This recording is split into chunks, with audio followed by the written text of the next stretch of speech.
It's about the restoration of our republic. We want to educate, encourage, enable the power. We stand for integrity, honesty, self-reliance, self-defense, and most importantly, no compromise on our foundational principles. This is America's Voice Now. Find America's Voice Now on Facebook and at AmericasVoiceNow.org. Here's Michael Evans.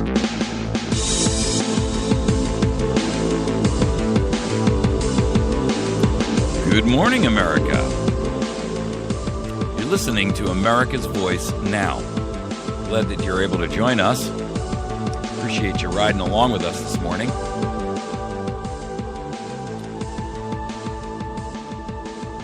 You know,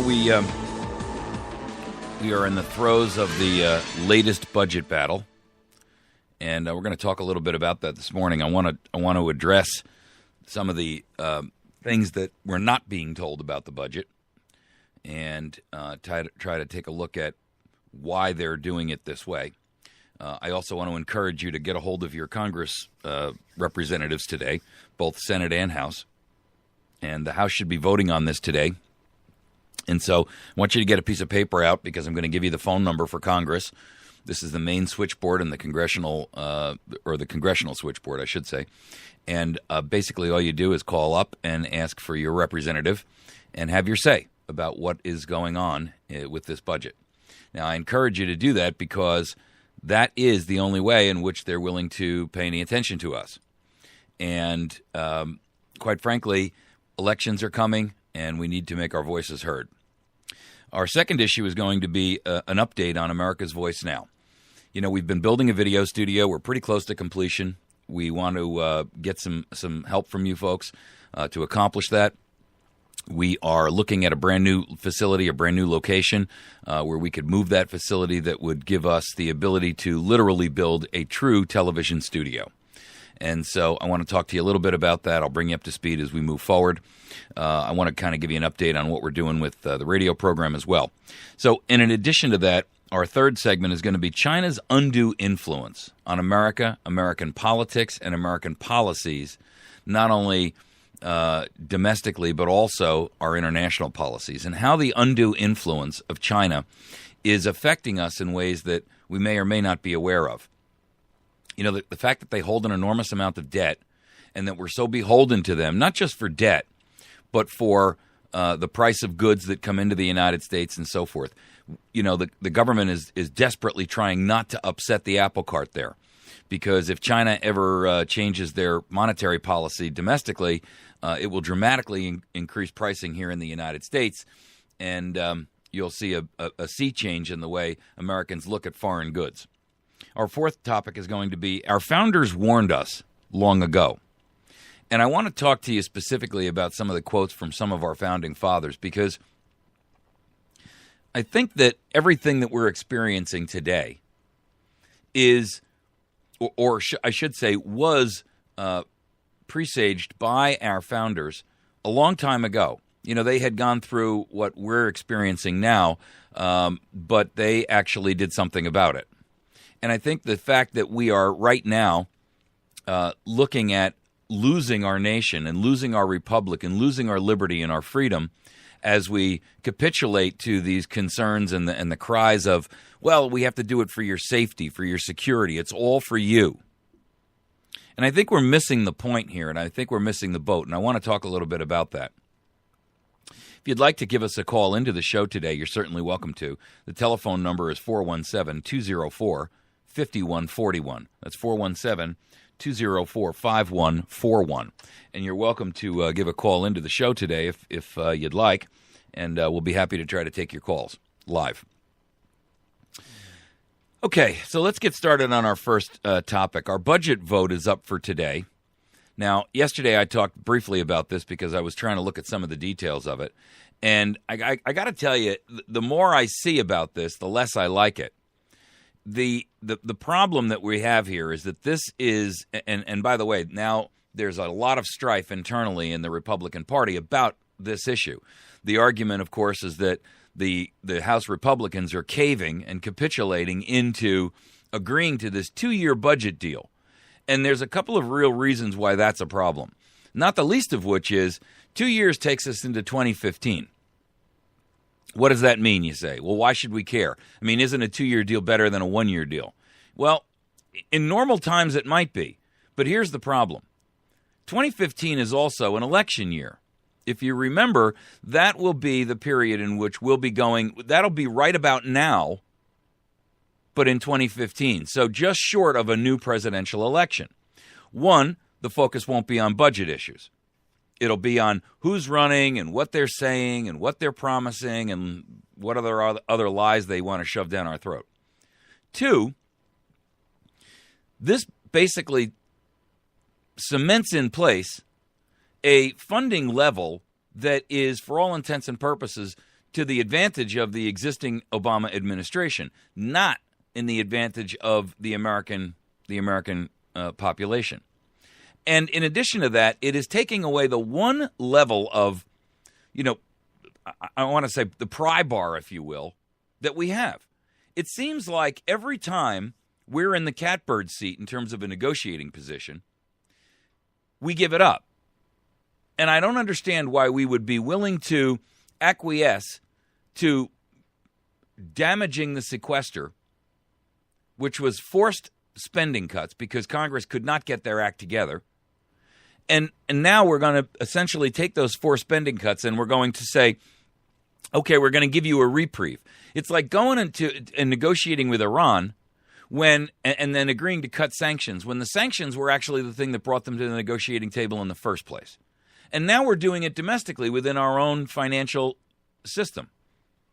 To me, that is just an absurdity. The problem is that when we have an issue that brings the opposition to the table because they don't want it, you don't take that one thing that has brought them there and withdraw it and say, okay, we're not going to use this particular tool anymore. And what they're talking about here is such a nonsensical, so minuscule in the overall scheme of things.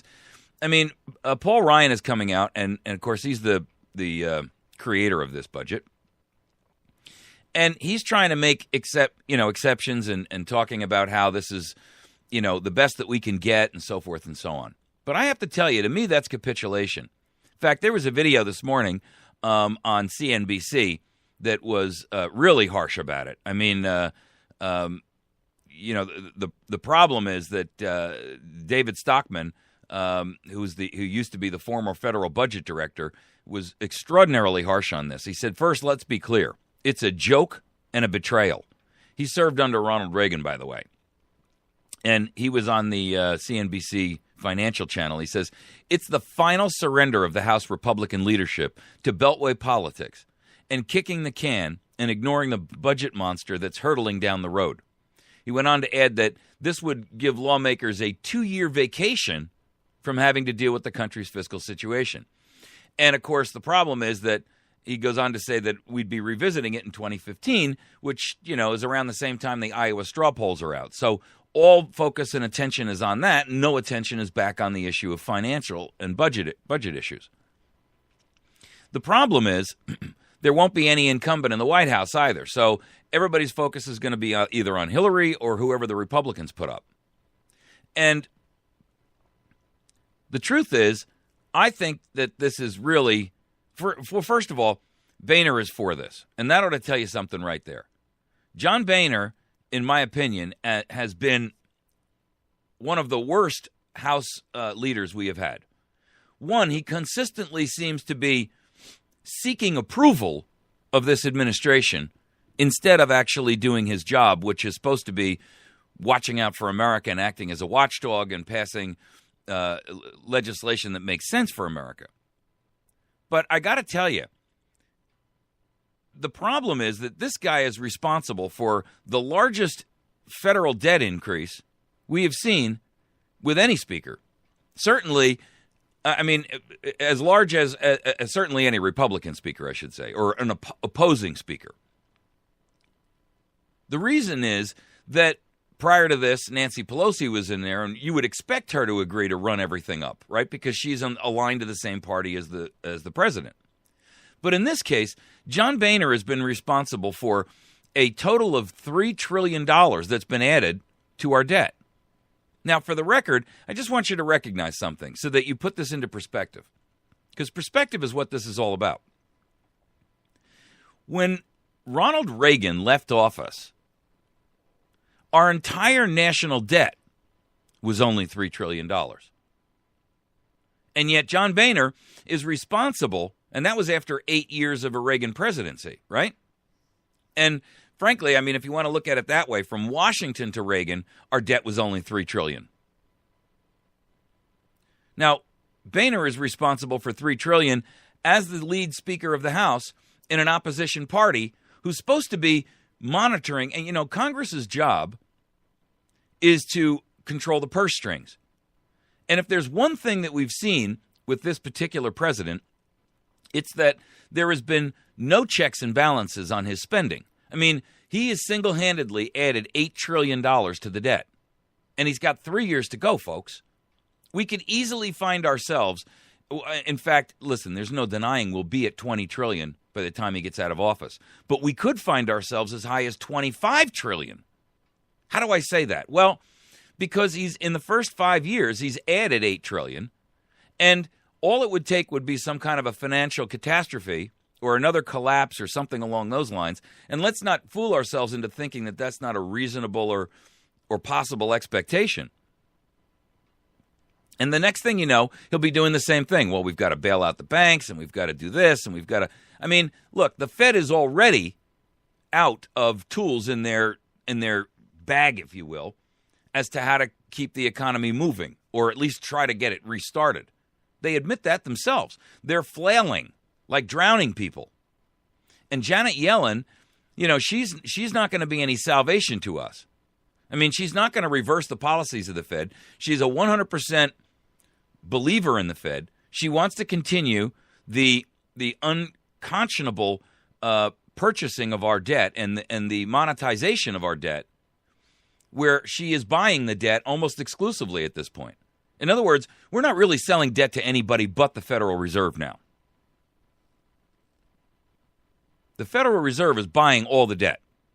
China's not really buying anymore. They're keeping static. So if something expires and they roll it over. But that's it. They're not buying any more. They're at $1.3 trillion. Japan is at $1.1 trillion. And honestly, with some of the things that have just gone on politically in Japan, they're looking to be more militaristic and fascist than they've ever been before, or at least in our history, prior to post World War II. They hold $1.1 trillion, and they've sworn us off too. They're not buying any more. They'll only roll over what they have. Like a CD that comes due, they'll renew it, but they're not going to put any more money in this bank. So that means that, frankly, those are the only two countries out there that are solvent. The European Union is insolvent, right? Russia is not buying into us because their attitude is we want to break the back of the financial hold that the United States dollar has on the world's Federal Reserve currencies.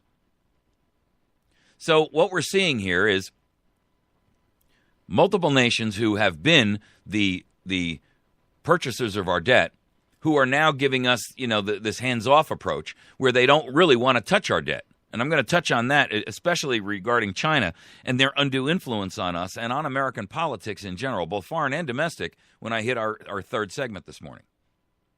But at this stage in the game, John Boehner has been single-handedly responsible for assisting Barack Obama in incorporating at least $3 trillion of this $8 trillion boondoggle he's put us into. We are now at $17.4 trillion, ladies and gentlemen. And that is already in excess of our GDP, or a global domestic domestic product, gross domestic product. So what we really have at this point is a speaker who has shown us that he's really not interested in doing what's right for America. He's interested in doing whatever's right for him. And I can't, for the life of me, figure out what it is that John Boehner has gotten from this administration that makes it all worthwhile for him to betray his own party and, quite frankly, his nation. I mean, it's almost like he's constantly seeking Obama's approval. If you've ever seen him in person on a video clip where he's in the presence of Obama, He's like a subservient boy. He's like seeking the approval of his elder or his better. And the truth of the matter is, that's not what our constitutional outline was supposed to be.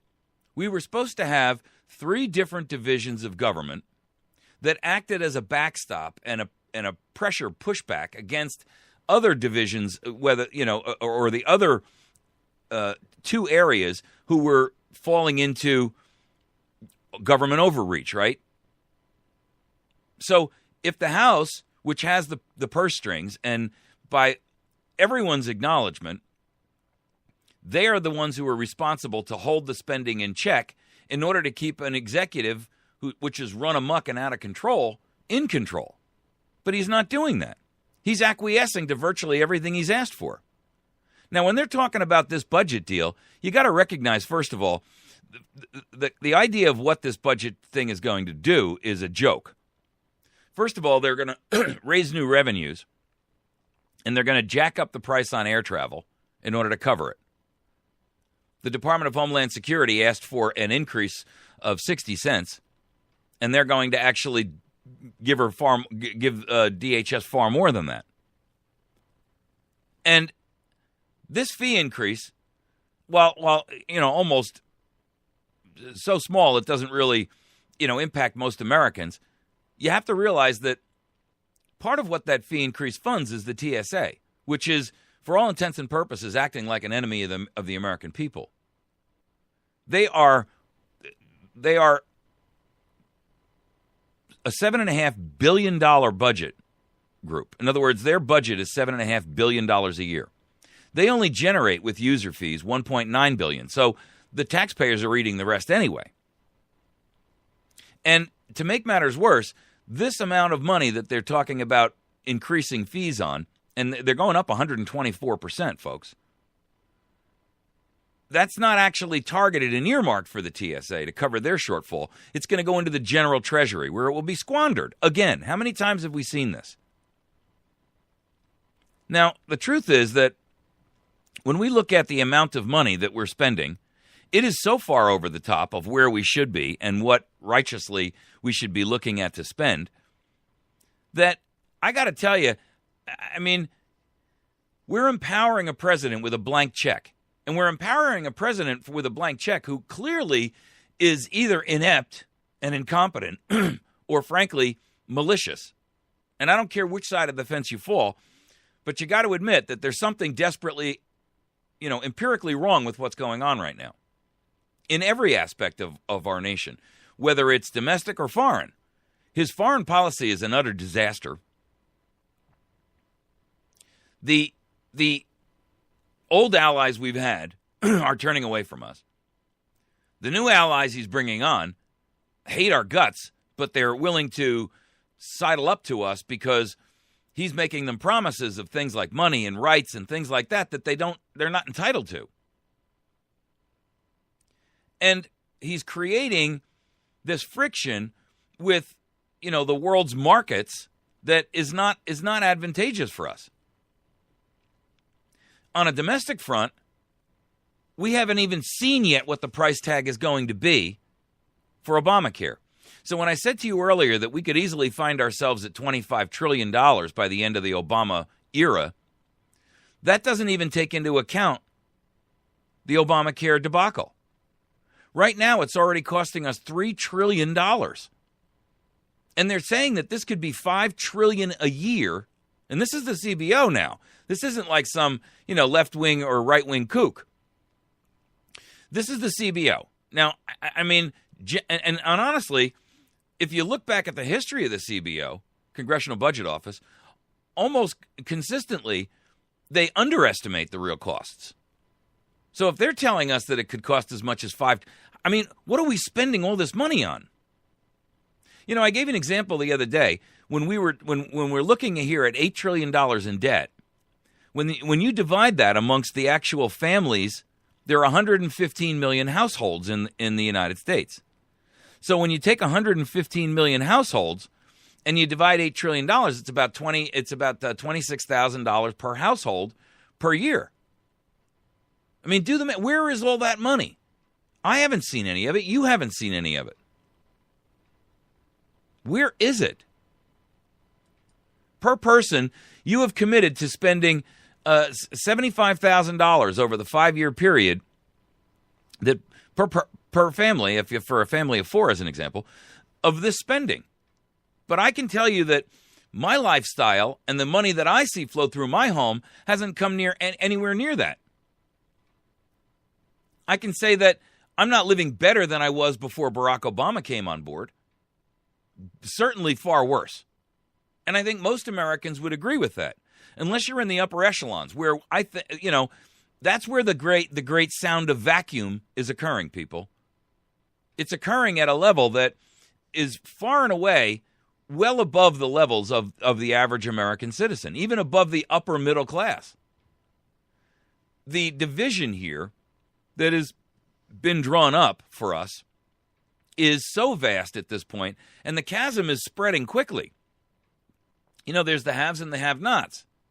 And based upon the totalitarian or authoritarian concepts that this administration has taken onto with this big government, and government can be the be-all and end-all of everything, we're seeing an enormous amount of spending, but with all due respect, we haven't seen any decrease in the poverty level.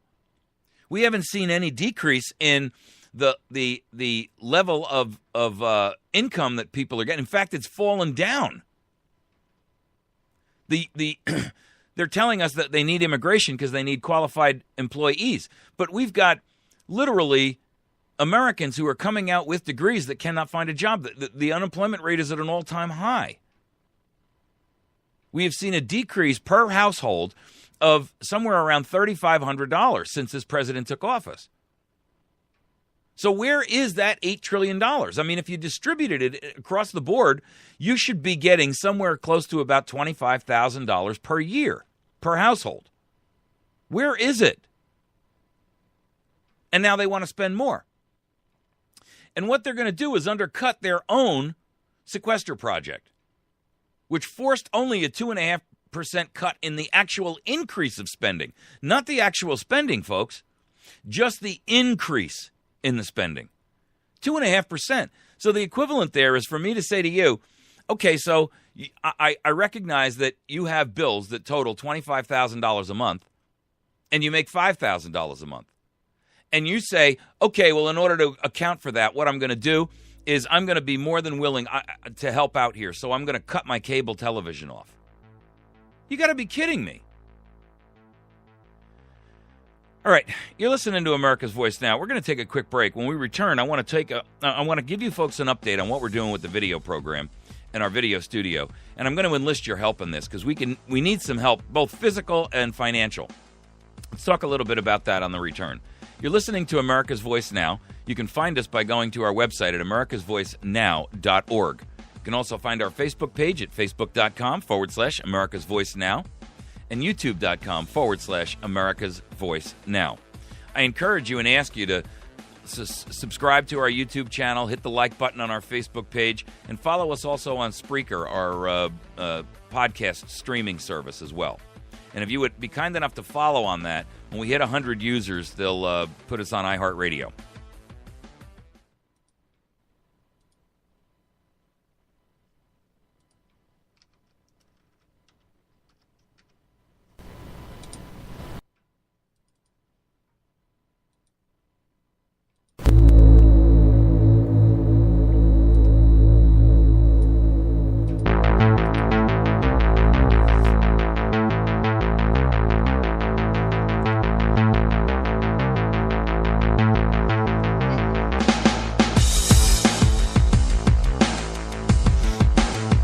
All right. We're back.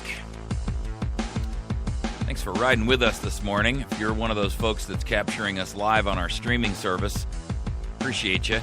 See folks out there in all areas of the country. And if you're in California, I see you guys are up early.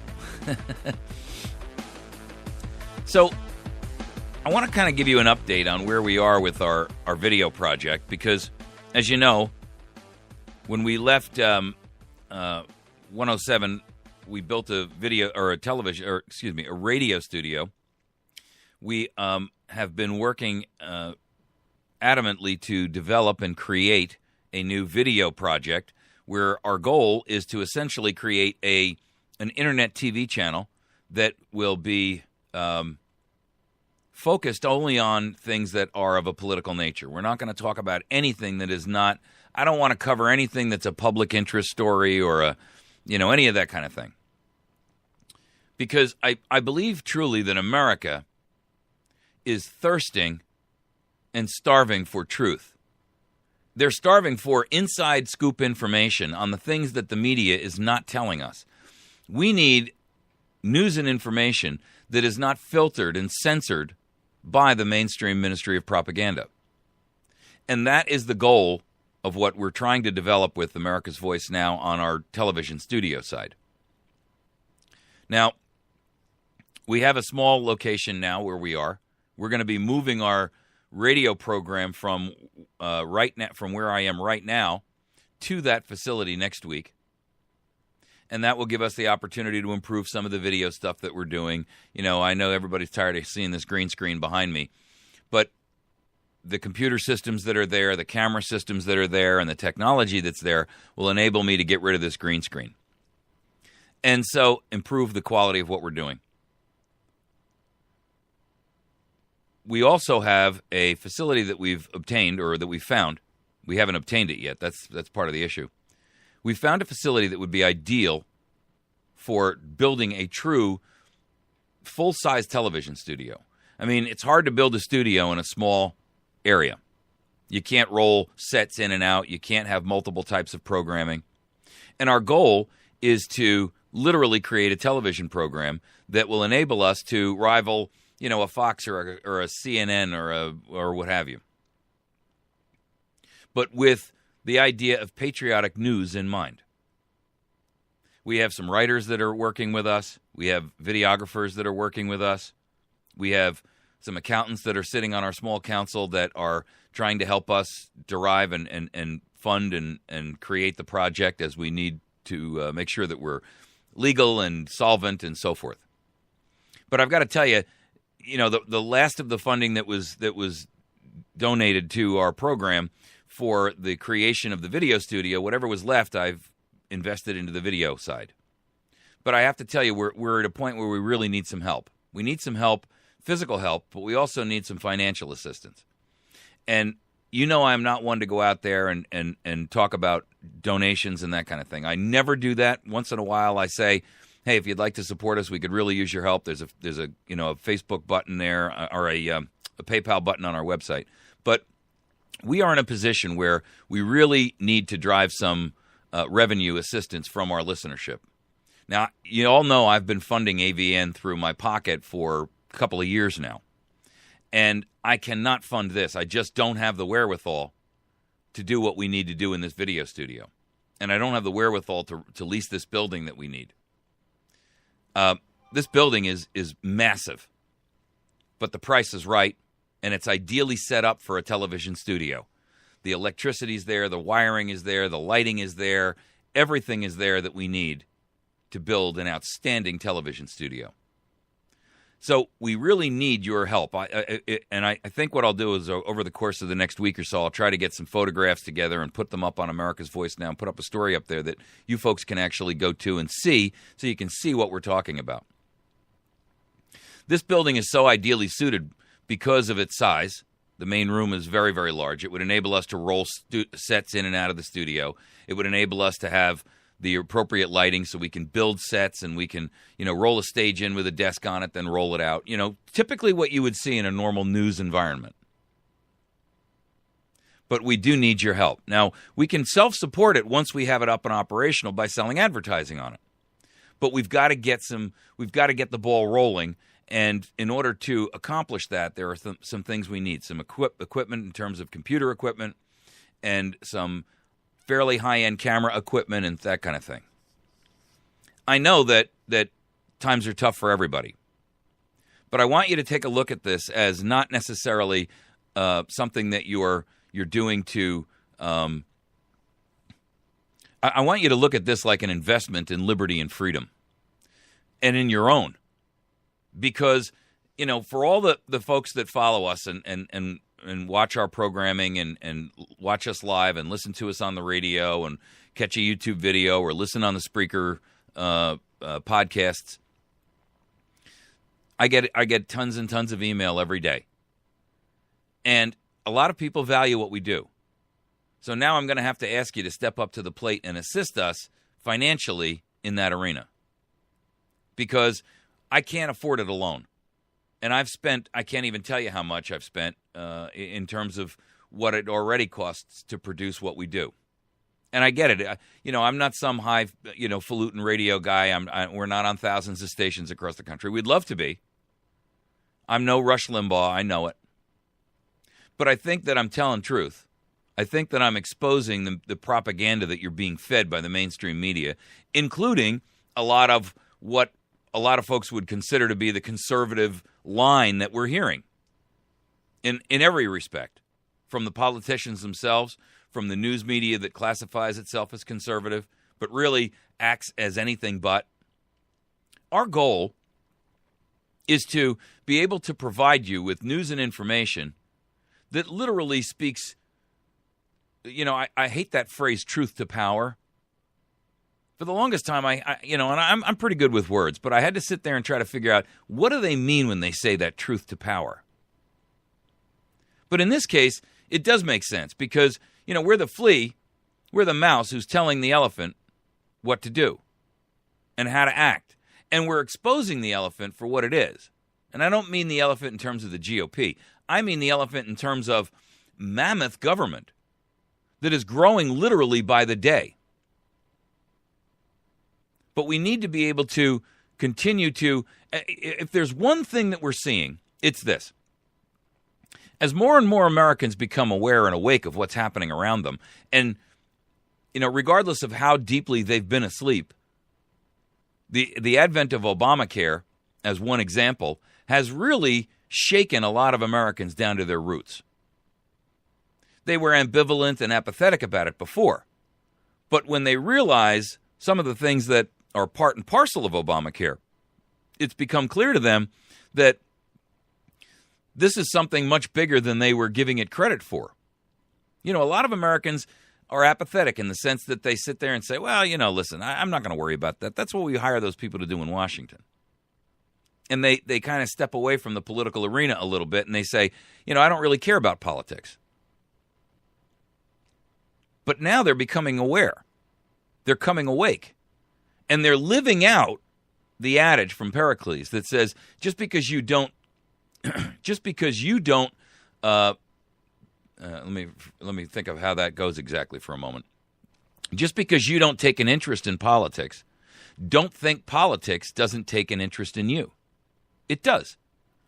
Why? Because you're the funding source for all of this.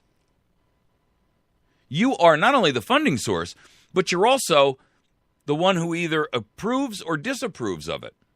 And we've spent an enormous amount of time over the course of the last few years allowing things to go down that, frankly, we should have been stopping. We had an obligation to stop some of this big government stuff, and we missed it.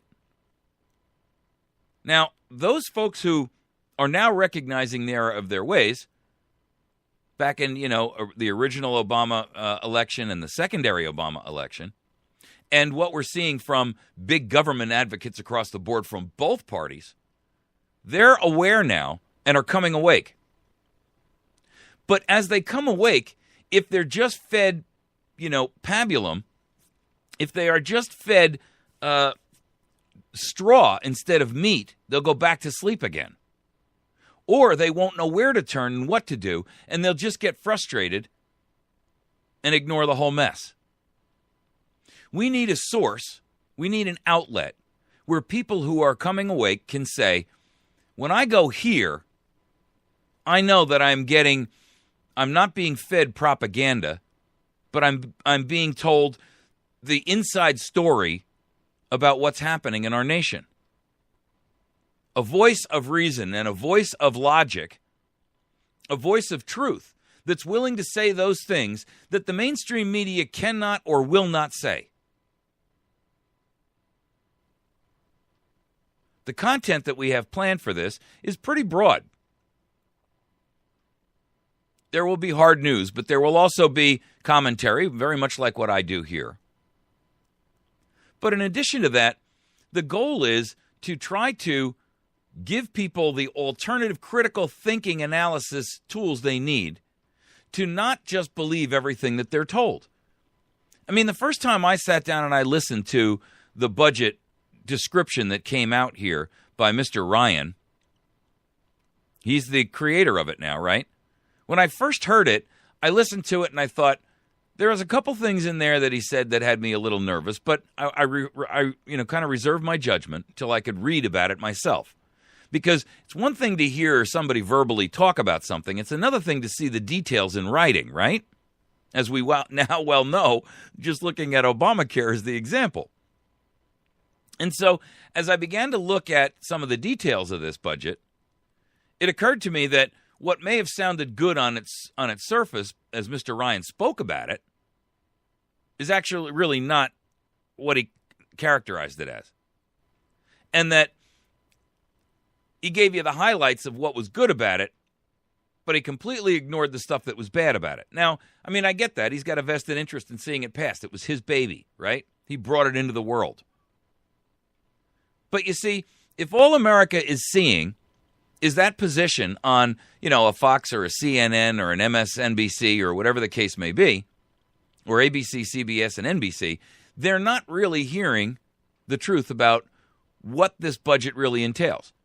And it's easy to be fooled by these people because they're well-trained, they're well-skilled in outlining the issues, giving you these talking points, and making it sound like it's far better than it really is. If you want proof of that, all you've got to do is continue to is look back at what's been occurring over the course of decades now in our nation. In other words, by sitting here and looking at what we've been believing from the political arena and looking at the results, should we continue to trust these people? And the answer, in my opinion, is absolutely not.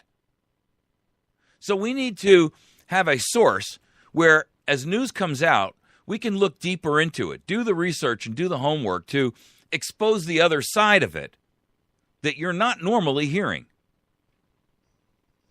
There are an enormous amount of issues that really Americans need to be brought up to bear. And we're not giving them that because, frankly, there's just not enough folks that are out there willing to do the hard work that's necessary and or tell the truth in the way that it needs to be told. Either they have been compromised, or they are a large corporation which has addressed and directed their actions to the point where they're censored, essentially. Even if they want to tell the truth, their management says, you can't. And then there are, of course, the ideologues, the folks like you've got on MSNBC. The truth is that average Americans who just want to hear the truth don't really have a source for news. I know a lot of folks will say, well, Fox News does a great job. But I've got to tell you, I disagree with that in some respect. Because there are a lot of things that Fox News doesn't talk about. Now, you can say, well, there's time constraints. I get it. But I see a lot of stuff about fashion and Hollywood on there that really has nothing to do with the fact that our country is in crisis. And I believe that there is a large enough marketplace if we have the right content that will support and carry a station. Now, can we get it on cable stations? Absolutely. But we're going to need some help to accomplish that. Now, we're talking to some folks about investing in the project and sizable, investments. But in the meantime, we can't wait inevitably for that to occur. There's a couple things that we want to try to do, including running like a crowdsource funding project where we would, put a call out there to people to participate in like a Kickstarter type project, if you're familiar with that. Crowdsource funding essentially says,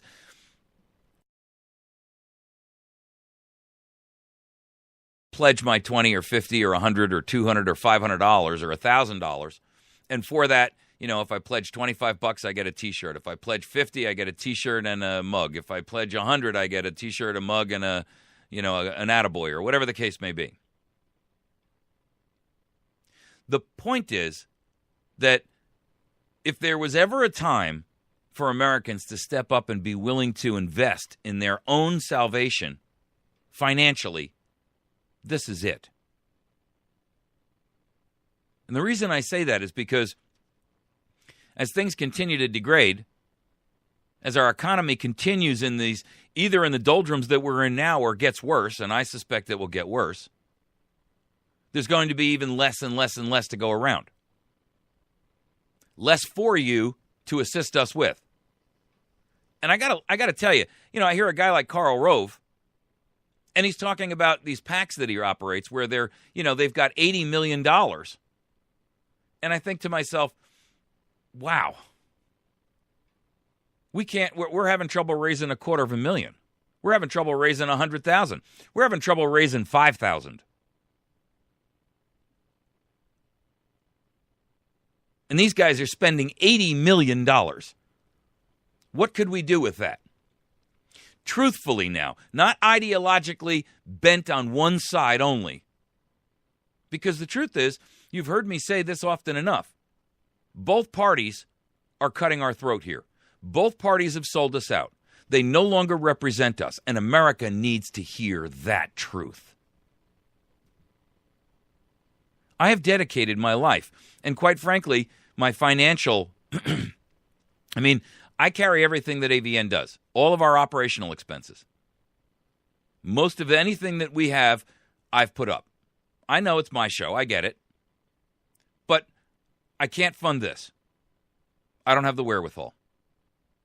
I put my time into this that bars me from being able to go out and earn a living that may produce more revenue for me to put into it. But I can't do both at once. There's only 24 hours in a day. So I'm asking for you to assist us. I'm asking for your help. And I'm asking for you to step up to the plate and work hard at figuring out how you can help us and you yourself. Ultimately, what we do does help you. If we bring literally millions of people to the awareness that these parties, especially now as we've got elections coming up in 2014 that are going to make or break us on the Senate side. If there's ever a time when America needed truth, ladies and gentlemen, it is now. It is now. I'm not some televangelist. I don't sit out here and ask you to make a love gift. I don't sit out here and constantly harass you for money. I don't send you email that asks you for money for. I get these emails from the Senate conservatives and this group and that group, and every one of them, it's an alert. And you read the alert and it says, and at the bottom it says, won't you help us? Contribute $250, $500, $1,000, $10,000. I could do what they would do with 10,000. I could do 10,000 times better and wider and broader and deeper.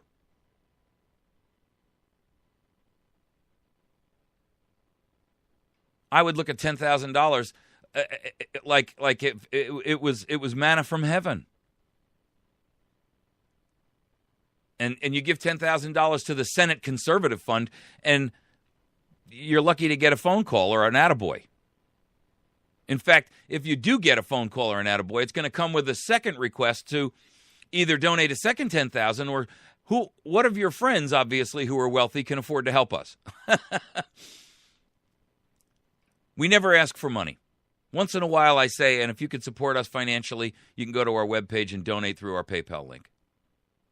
But today I've got to ask you to do that. Because I can no longer fund it, and I cannot grow it with my own resources. I don't have them. I'm up at 4 o'clock in the morning, and I don't get finished here until 11. That's almost a full-time job. Then I actually start my full-time job, the one that keeps my roof over my head and feeds my family. I'm not a wealthy man. And frankly, I've put so much on the line that, those dreams and aspirations of are not realistic for me at this point.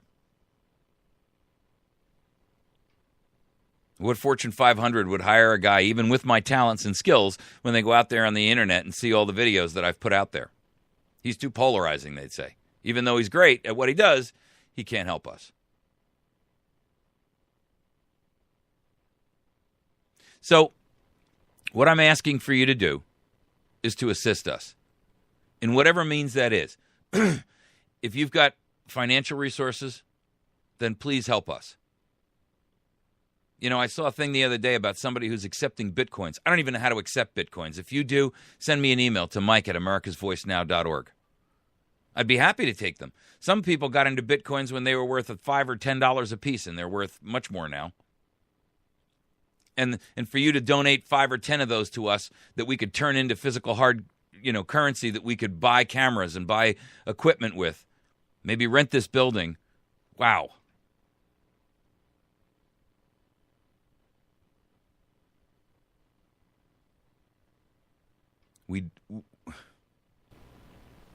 We need to ask for your help. I'm going to give you our address, our telephone number, and a way that you can communicate with us via email. And I'm going to ask that you step up to the plate. If you can hold a fundraiser at your church, if you want me to come out and speak to your group, I'd be happy to do that.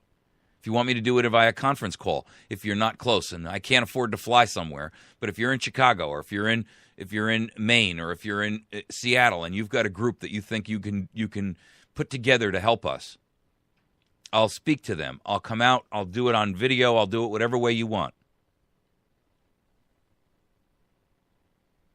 I don't charge for speaking engagements. I've never done that. I know a lot of people do, and maybe I should. If you've got a speaking engagement you'd like me to come out to, I'd be happy to do that. I do that all the time, but I don't charge for it. Hillary Clinton, she gets paid $400,000 to go out and speak for an hour. Now, grant you, I'm no Hillary Clinton, thank goodness. I might be better looking than Hillary Clinton. No, I'm sorry, that was mean. But the truth is this. We need an opportunity for Americans to hear the truth about what's happening in our nation. And I'm asking for your help in helping us to accomplish that goal and task. Our address is America's Voice Now. P.O. Box 1195. The city is West Plains, and the state is Missouri. And the zip code is 65775. That's America's Voice Now. P.O. Box 1195. West Plains, Missouri, 65775. You can reach me via email. If you want to talk to me about this independently, just contact me by email and incorporate a way for me to call you back. My email address is mike@americasvoicenow.org. That's mike@americasvoicenow.org. Our main telephone number where you can reach me is 417-204-5130. It's 417-204-5130. Now, that you can certainly leave a message there at that phone number if I can't answer it because I'm out trying to make a living. But leave me a way to communicate back with you if you've got questions. If you'd like to see the project and see the detailed plans for what we're trying to incorporate here, by all means, please give me a call. If you are an owner of a business, if you are an owner of a corporation where you think that you could step up to the plate and help us, then by all means, please contact me. There are ways that I believe that you can accomplish this and help yourself from a taxation standpoint. And so, if you're in need of a tax deduction and you would like to do this in a tax-free mode, there are ways that we can certainly work with you on that. By all means, feel free to contact me. Either way, We need some help. We'll be right back.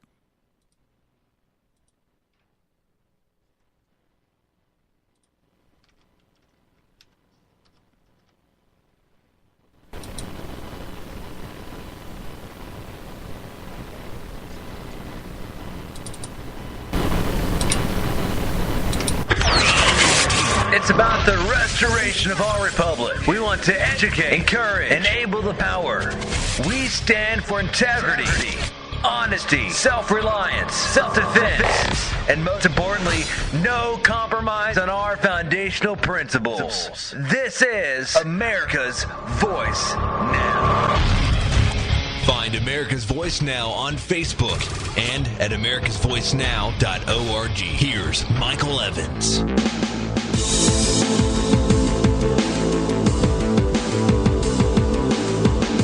Good morning, America. You're listening to America's Voice Now. My name is Michael. I am your host here this morning. Appreciate you riding with us. We're in our third segment this morning.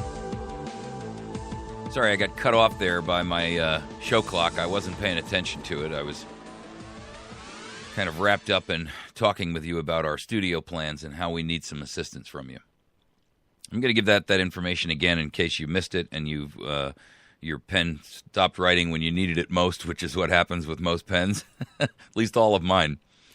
It's America's Voice Now, and our address is P.O. Box 1195. City is West Plains, state is Missouri, and the zip code is 65775. My email is mike@americasvoicenow.org. That's mike@americasvoicenow.org. Telephone number where you can call, and it's a hotline, but you can only leave messages, is 417-204-5130. It's 417-204-5130.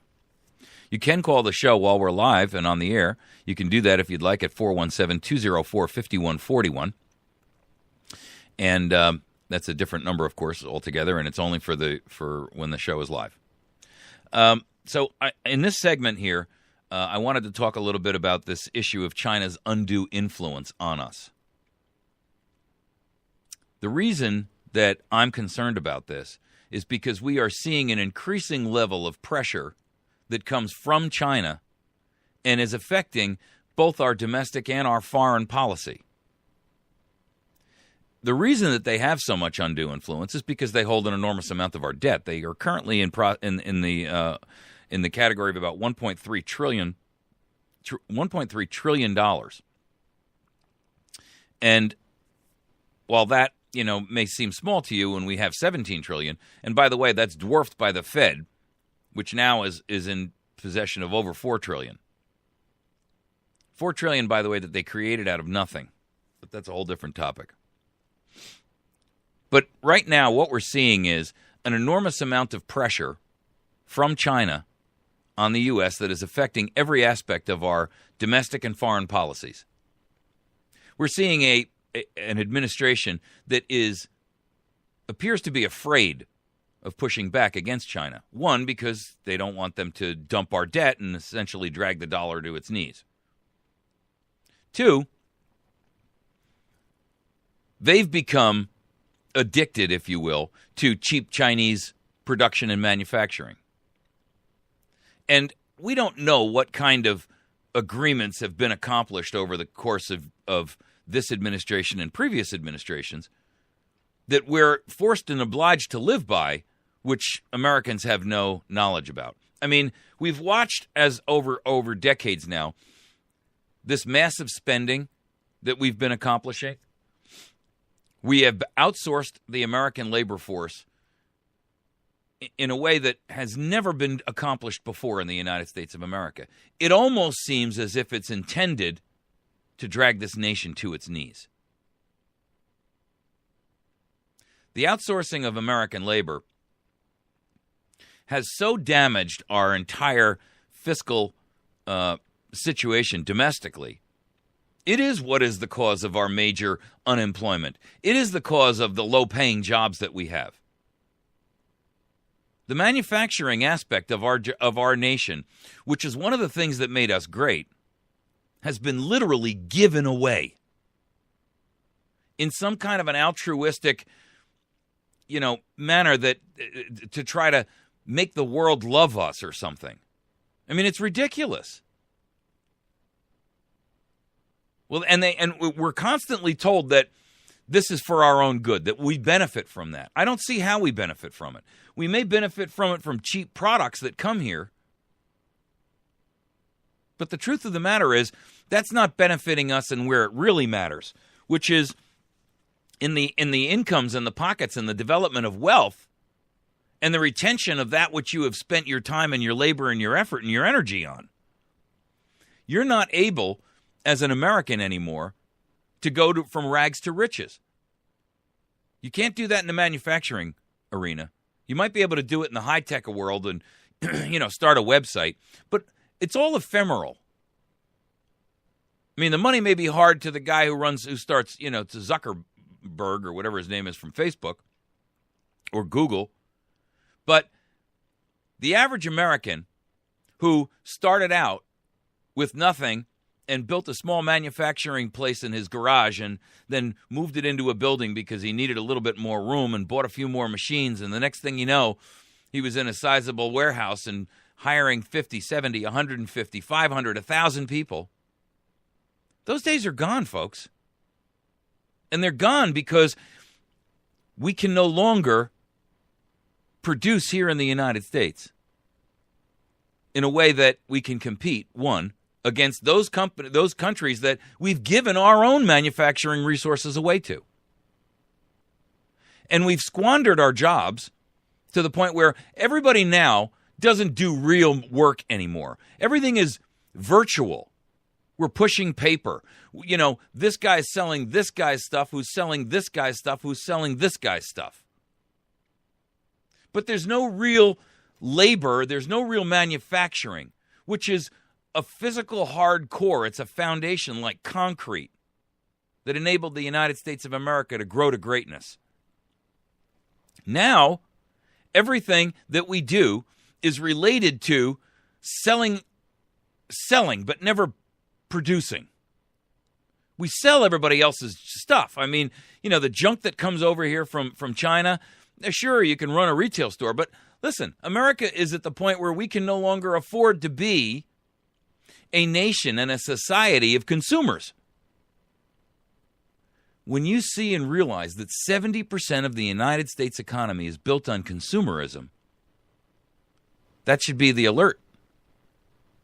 Only 30% of our country and our entire GDP is based on something other than shopping.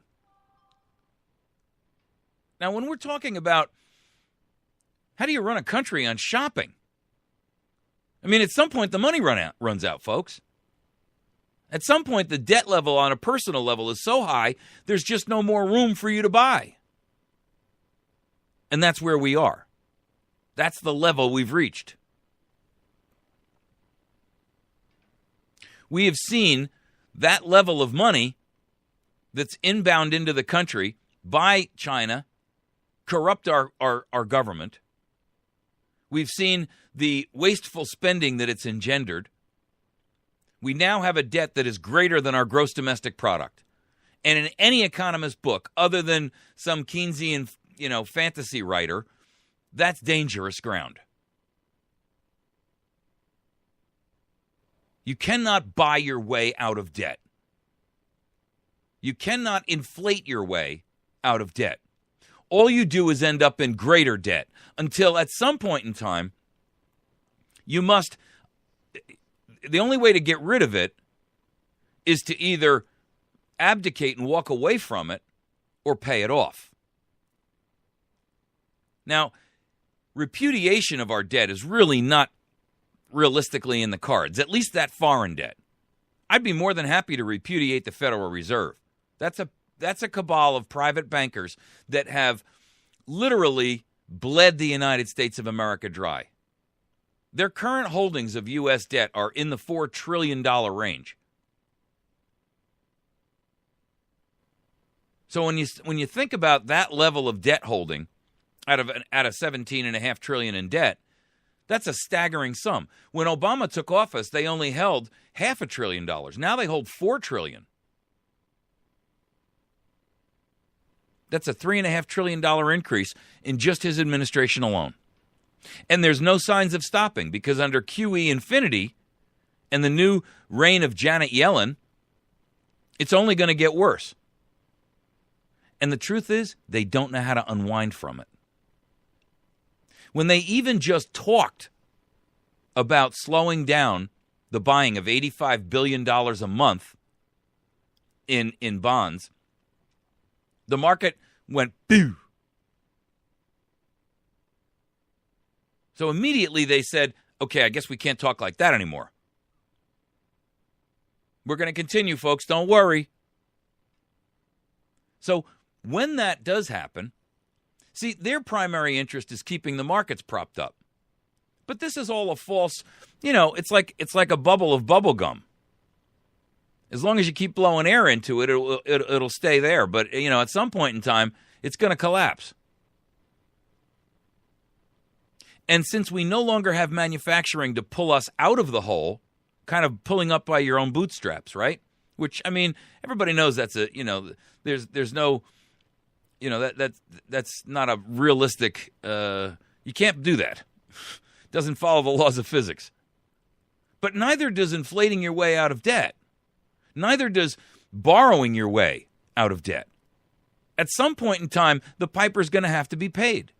And what we've seen and allowed China to do, and I specifically am referencing China here, what we have seen and allowed them to do, what this administration has done by fawning to them, has been harmful to us. There are other areas and other aspects of what China is doing, but they're more social and they're separate from the financial aspects. But they wield this amount of debt that they have over our head like a baseball bat, threatening us with it. If you don't capitulate, we'll dump these bonds and we'll dump them at a wholesale fire sale rate. And the United States dollar will collapse. And these people in government and the people in the Fed are like, we can't let that happen. So whatever China asks for, China gets. Whatever acquiescence they want, we give. Whatever kowtowing genuflection they want, we do. And it's harmful to America. They're also threatening us militarily. Lately, their rhetoric has been ratcheted up significantly.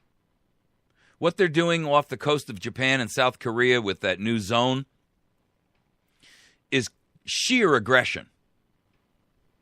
They are flexing their muscle. They've been building a military that rivals ours, and they've been working at it very, very hard. They're spending our money to do that. We have a $300 billion a year deficit with China alone. And that's the money they're using to build their military.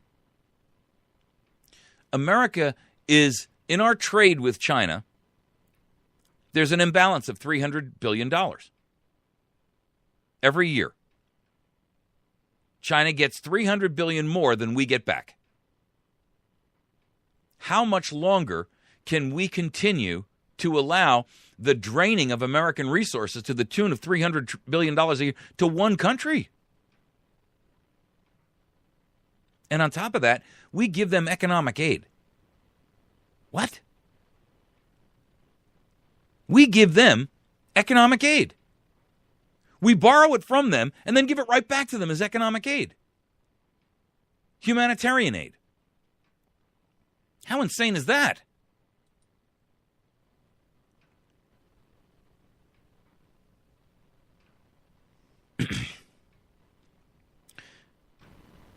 You see, the problem that we have at this stage in the game is that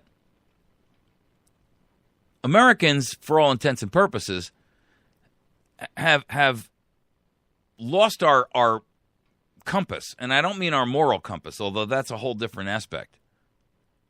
But we should be looking at China as the dangerous nation they are. They are a communist dictatorship. They delight in infringing the rights of their own people. They have absolutely no problem doing that. They are slowly but surely dragging their entire society and their culture up out of the Stone Age, utilizing American dollars.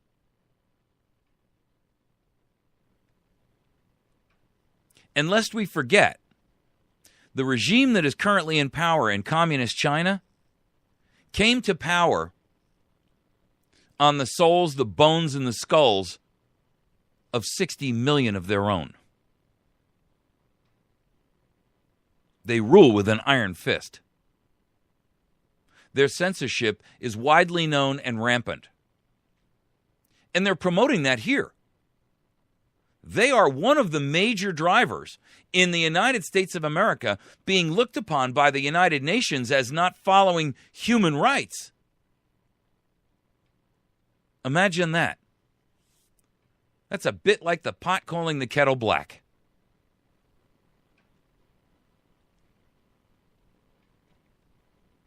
Both parties in the United States are guilty of this.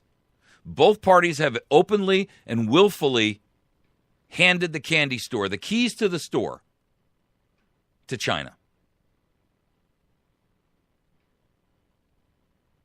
They utilize the same divisive tactics in our society that worked in theirs. And they're teaching and encouraging our political class to do the same.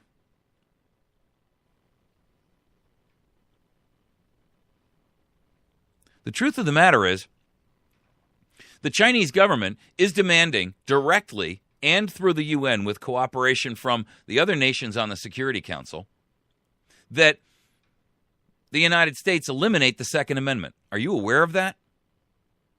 They've actually taken steps to declare that the United States of America is outside of the boundaries of human rights because of our Second Amendment, which prohibits those in the country from being able to live safe.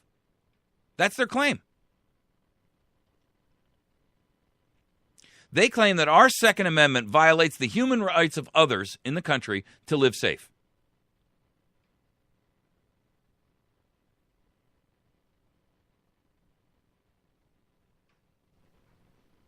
Lately, there's actually been troops training here on U.S. soil. There was an article out in the New American about that, and I talked about it at that point in time. But it's disturbing when we're talking about the United States of America assisting a communist nation who is a declared enemy. Maybe not an economic enemy, but in the military perspective, ladies and gentlemen, they are. They are also the primary funder and the primary watchdog that protects North Korea. They use North Korea as a thermometer, as a test monkey, to gauge the United States' reaction to how things are being done. They use North Korea as a conduit to encourage terrorism around the world and encourage aggression. North Korea is a proliferator and a distributor of nuclear material and nuclear weapons and nuclear weapon technology. Where do you think they got that? From Big Brother China. They're starving their own people. China uses them as a taunting measure. You know, it reminds me a little bit of when you hear about, a gang of kids or a gang of young men who are dealing drugs. And one of the ways that they escape the law is by having the kids who are under 18 carry the drugs for them. And this way, if they get busted, the kids they may go to reform school for 6 months or something like that, but the adults would go to jail with a felony for 20 years. So they let the kids carry it, and then they only take what they need to sell off. But they're using the kid, and in this case, China uses North Korea in much the same way. They allow them to be the aggressor. China can say, with plausible deniability, hey, we didn't have anything to do with that.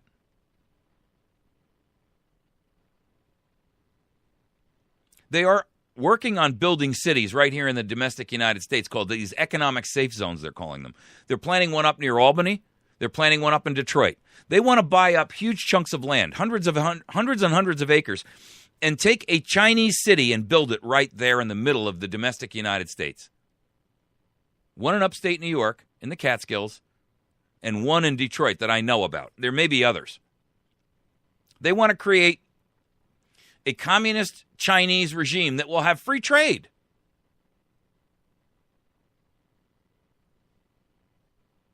They're promoting gun confiscation. You know, you got to wonder if one of the reasons they're not promoting gun confiscation is so that when the dollar collapses, and I think they have the ability to make that engineeringly happen, will the Americans be well enough armed to defend themselves against a military and political coup? They are working against us economically by trying to destroy the dollar as the reserve currency. They are one of the members of the BRICS nations.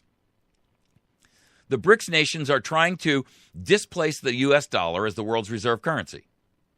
BRICS stands for Brazil, Russia, India, China, and South Africa. And now Australia and Japan and a number of other countries are joining. If the United States as the world's reserve currency and the U.S. dollar are unseated, they want the Chinese yuan to be the replacement.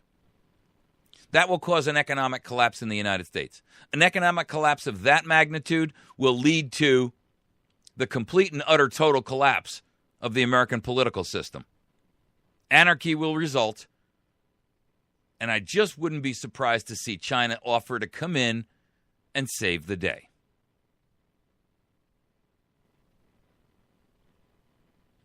The truth is, treaties and agreements like the TPP and the TTIP involve China and their satellite influential countries. Not good for America.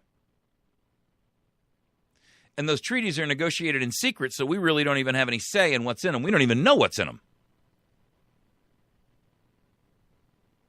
What I got to try and get across here is that we're not looking at China in their truest light.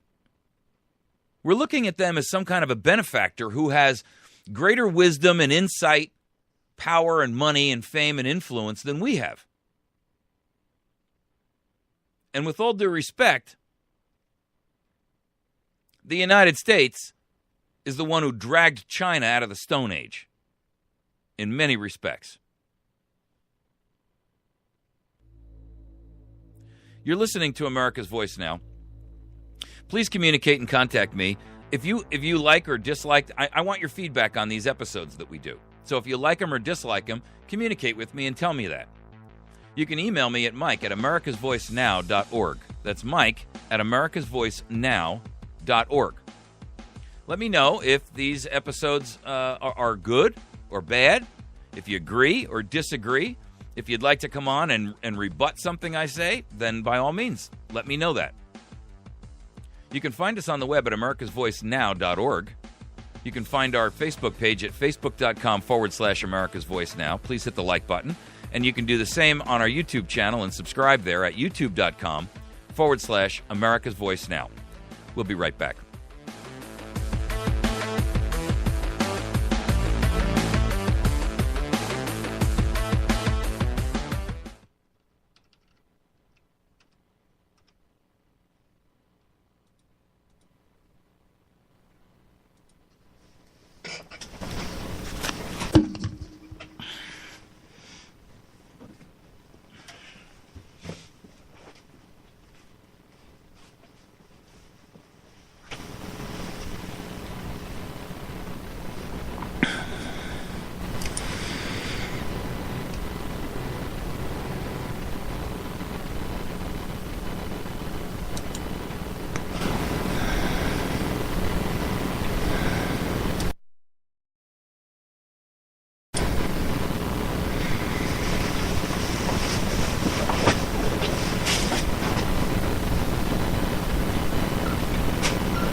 Sorry about that pause. We had a bit of a technical difficulty you had to fix.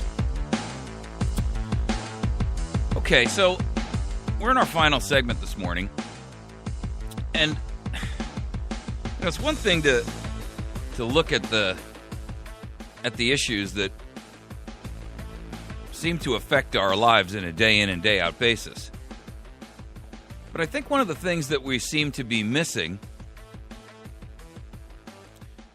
is the insight and the idea and the concerns that our founders had expressed to us, where they warned us very, very long ago about what we could expect if we continued down our path of apathy. You know, and I'm gonna give you a bunch of quotes this morning because I think these matter, and I think they're indicative of where we are. But we've kind of allowed our nation to descend to this point, and it's not because these people have in politics have done something that we shouldn't have expected. They've done exactly what we should have expected, because if we'd been listening to what our founders said to us, they made it very clear. I mean, Daniel Webster said to us, "Hold on, my friends, to the Constitution and to the Republic for which it stands. Miracles do not cluster, and what has happened once in 6,000 years may not happen again. Hold on to the Constitution, for if the American Constitution should fail, there will be anarchy throughout the world." Listen to that. He's acknowledging, first of all, that what has happened here with our Constitution and our Republican democracy form of government is a miracle that hasn't ever happened before in all the known universe. In all the annals of recorded history, no other nation has ever outlined the rules and the principles upon which this country was founded and built. That the government is not the master, but subservient to the people. That your individual rights are a prohibition against government's growth and natural progressive growth towards tyranny.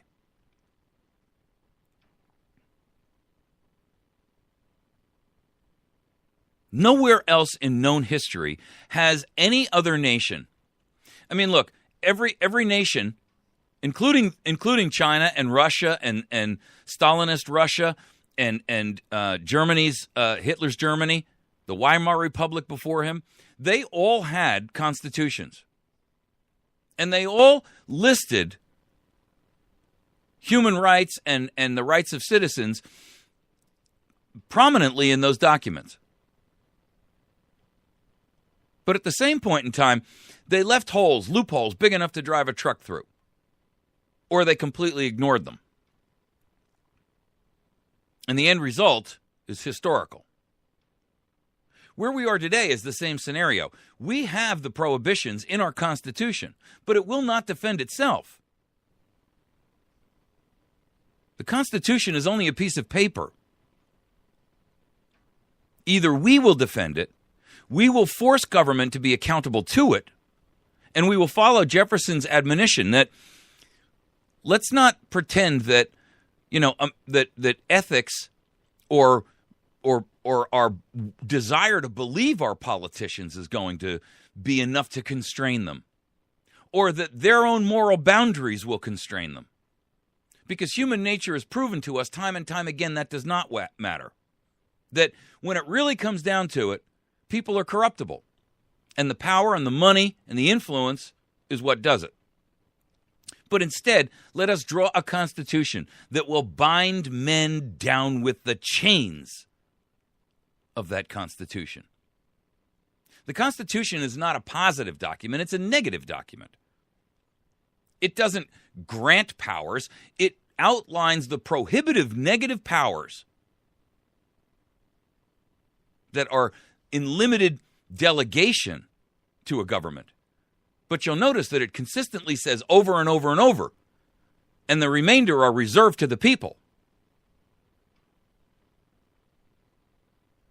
Webster also said to us that there is no nation on earth powerful enough to accomplish our overthrow.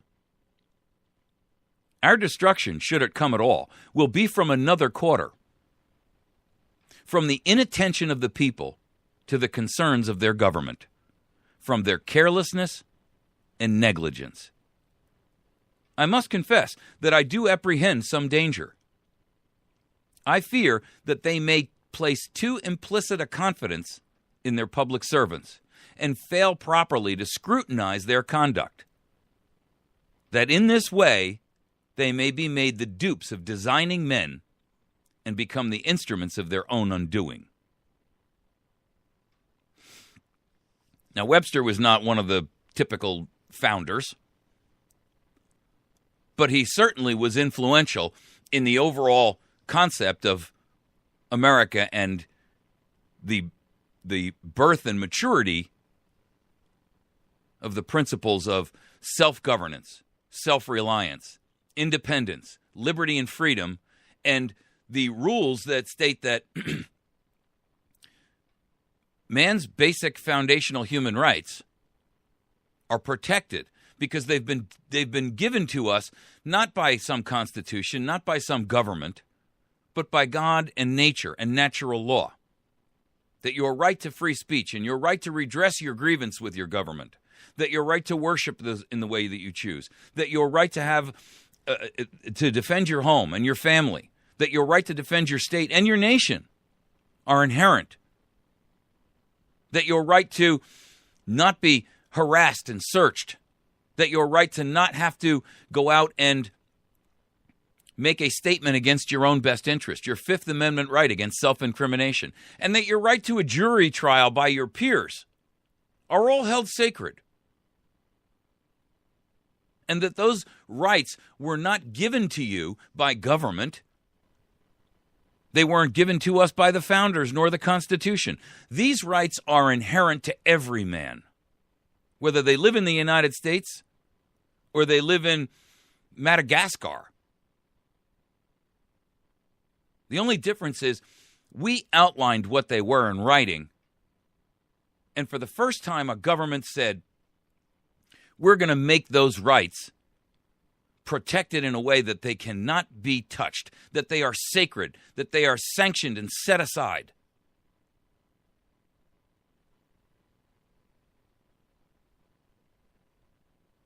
Yet every day we see our nation being undercut, being eliminated, being sliced and diced, that those rights are being slowly but surely stolen from us.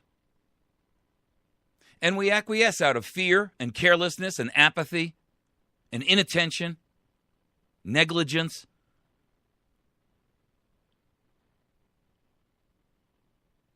Our destruction is being brought upon us by ourselves. You know, I did an episode, I guess it was last week or earlier this week, where I talked about the issue of shouldn't the military step in and remove this administration from power? I get that email from people all the time. But the truth of the matter is, one, our Constitution prohibits that. And so we can't go against what we know to be the one document that we believe strongly outlines and is the rule of law and the foundation of our entire society and government.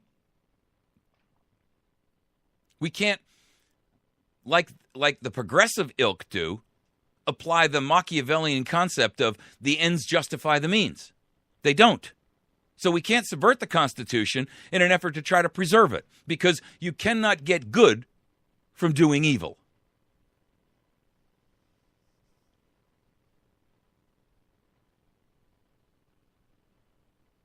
The truth is, we've made this bed. We've allowed it to get to this point. And it is our obligation, it's our job, it's our duty to step up and correct it. Not expect some military to step in and accomplish a coup that we don't have the courage ourselves to accomplish through either the ballot box or in the electoral process, or through the process of, utilizing a convention of the states as outlined for us in the Fifth Amendment, in the Article 5 in the Constitution, that says that if we can't get Congress to acquiesce to our demands, that we simply go and do it ourselves by the states. If Congress has become so corrupted that it has become tyrannical, the American population still has one resolve left before it has to decide to punt to the Second Amendment. And that is that we can go in and take the Constitution and modify it ourselves and strengthen it if necessary against tyranny. A balanced budget. That we have we put a stipulation in that our debt must be eliminated at all costs, irrespective of how much the cost is. That everyone has to tighten their belt. That these senators and these congressmen are term limited, so that they don't become political royalty and monarchs and dukes and duchesses and ladies. That's what they've become.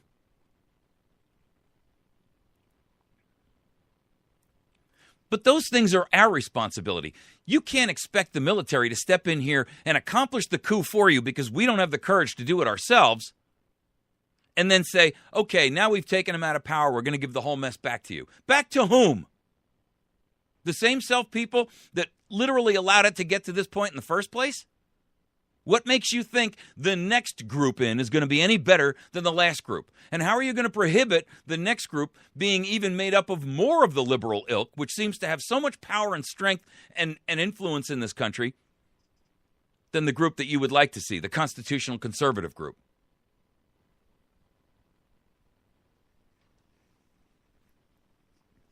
You see, the truth of the matter is, America is either going to step up to the plate and they're going to do this themselves, or it's going to get to the point where we're going to have to take the matter and handle it through one of two methods. Either the massive civil disobedient method, where America finally gets to the point where we say, like they did in the 1930s when they went to Washington and stormed there and said, listen, the Depression is on. We need that money that you promised us from World War I. And what happened to them?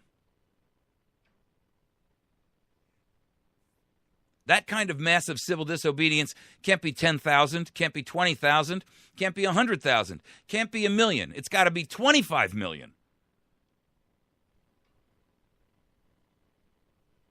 We'd have to empty the countryside out.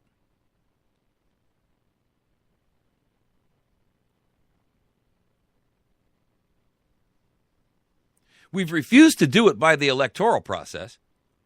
And we've refused to make the electoral process solid and sound. It's not who votes, it's who counts the votes, folks. And look at the people counting the votes. You've allowed technology to become your enemy in this regard. Well, it's easy to program an electoral ballot machine to say whatever you want it to say. You don't really put that above their abilities and or intentions or willingness to accomplish that, right? I mean, Machiavelli wrote the concept of the ends justify the means, and that is essentially the mantra that they live by. Whatever it takes to build that utopian fantasy that they have. I don't know what's in it for them. I don't get it. I don't know why average Americans would be willing to capitulate to that and fall prey to it, but they do. And rather than sit around and try to determine how they became that, how they were willing to be fooled or tricked into believing that that was the case, we don't have the time for that. The truth is, it is the reality. So we should deal with the reality that's there and determine how we're going to move forward.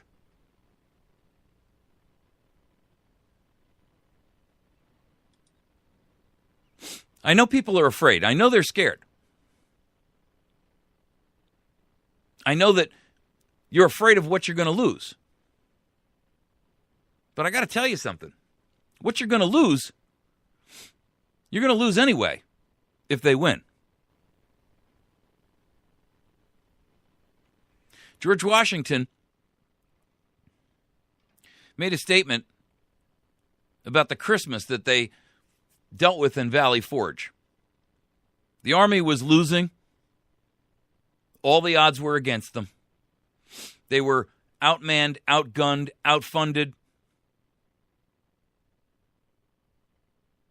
And he said, to see men without clothes to cover their nakedness, without blankets to lie on, without shoes by which their marches might be traced by the blood from their feet, and almost as often without provisions, marching through the frost and snow, and at Christmas taking up their winter quarters within a day's march of the enemy, without a house or a hut to cover them, and submitting to it without murmur, is a proof of patience and obedience, which in my opinion can scarcely be paralleled.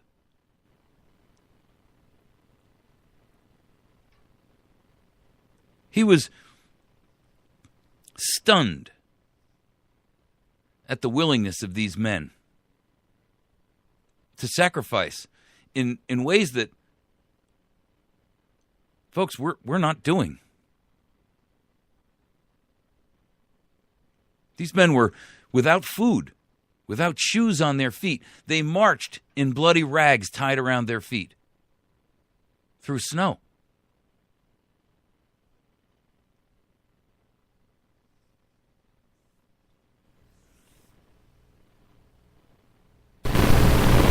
They were seeking something better.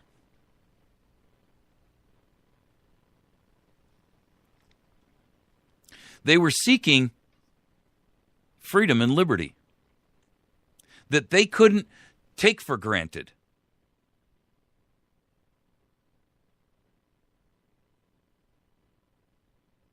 In this country, we have forgotten that or never known the alternative. You know, you've heard the phrase, you can't miss what you ain't known. You can't miss what you haven't had. But you also can't know that which you haven't had. And we haven't had the level of desperation. Now, I have to tell you, it's not far from us. It's right around the corner.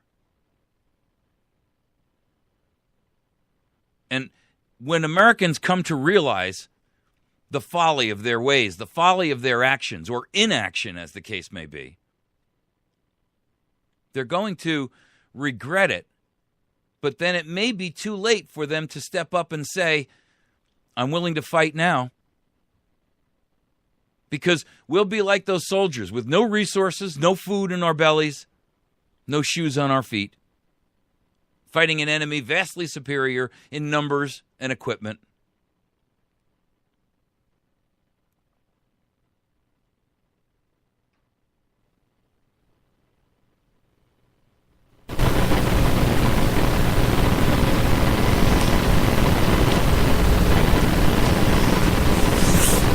You know, one of the things I hear from the progressive left is all of this stuff that they're doing is meant to benefit us.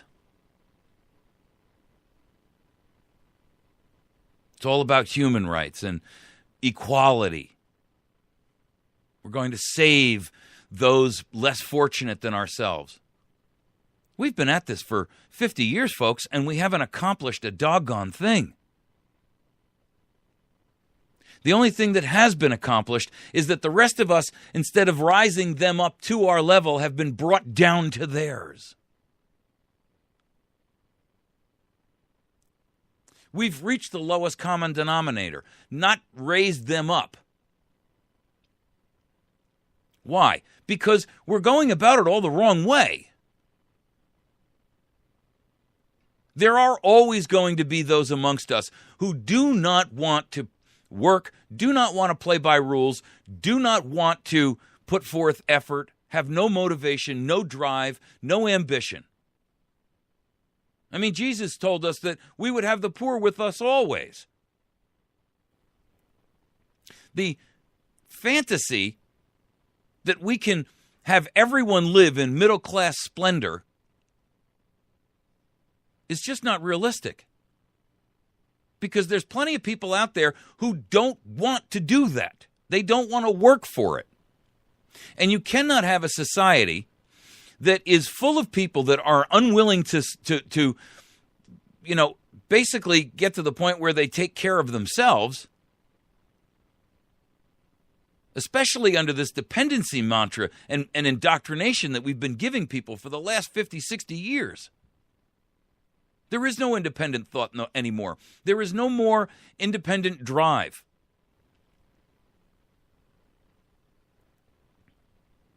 You know, I'm reminded of a quote from a guy by the name of H.L. Mencken.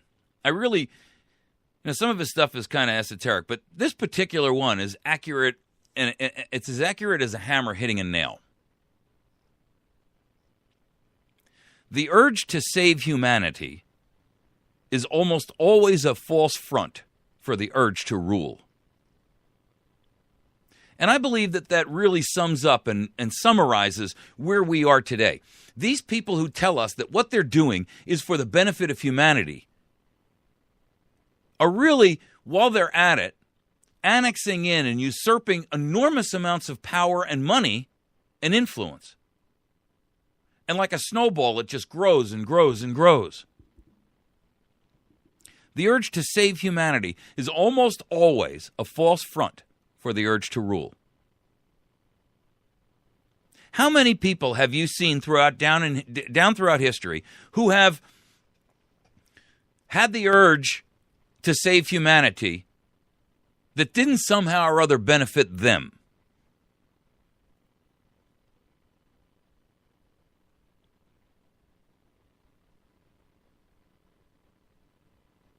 Daniel Webster also told us, good intentions will always be pleaded for every assumption of authority. The Constitution was made to guard against the dangers of good intentions. Say that to you again, and I want you to think about it for a minute. Good intentions will always be pleaded for every assumption of authority. The Constitution was made to guard against the dangers of good intention. Because good intention is the urge to save humanity, and it is almost always a false front for the urge to rule.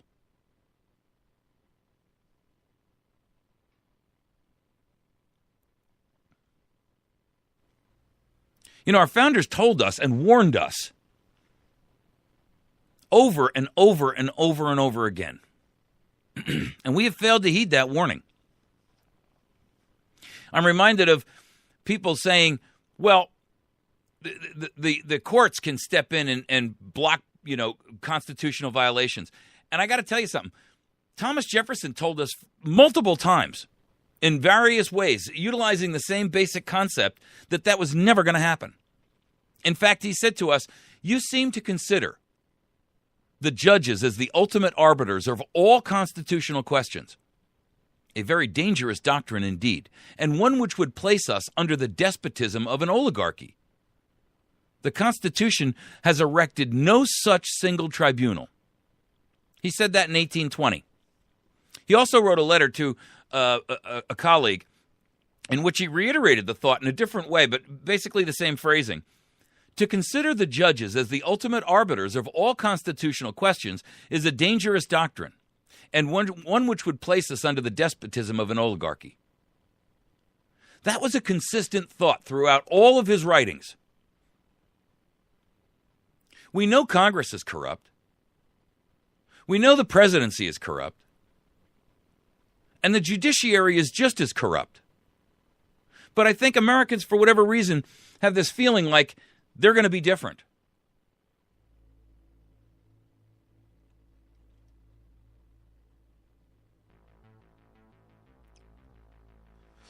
The truth is, America, that it is up to us to save this nation, if it is to be saved. I'll just leave you with this quick thought. When all government, domestic and foreign, in little as in great things, shall be drawn to Washington as the center of all power, it will render powerless the checks provided of one government on another, and it will become as venal and oppressive as the government from which we separated. Ladies and gentlemen, has not all power now become vested in D.C.? You're listening to America's Voice Now. Join us tomorrow morning for our last show for the week. Find us at AmericasVoiceNow.org. We'll see you tomorrow.